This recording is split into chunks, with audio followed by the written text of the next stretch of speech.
Is is one of Canada's largest national newspapers okay? Because this article pretty weird.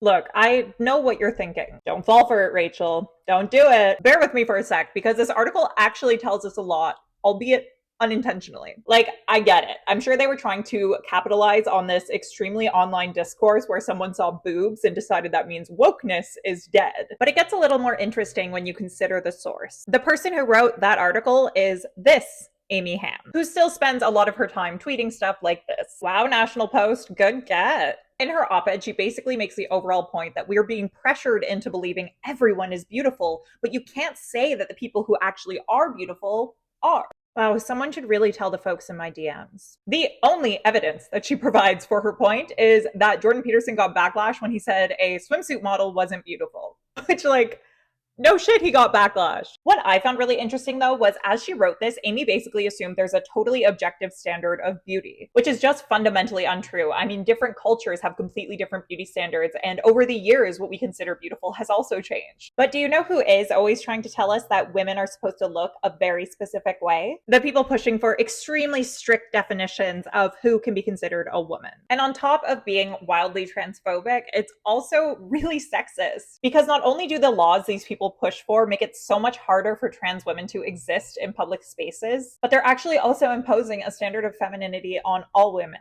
There are plenty of women, trans or cis, who might like to wear their hair short or wear some baggy clothes that might make them look a bit more masculine. And does that mean that they risk being harassed if they try to use a bathroom when there's these kinds of laws in place? So I guess the point I'm trying to make here for people like Amy is that you're not being pressured into thinking anyone is beautiful, but it sure feels like you're trying to pressure us. What do you think?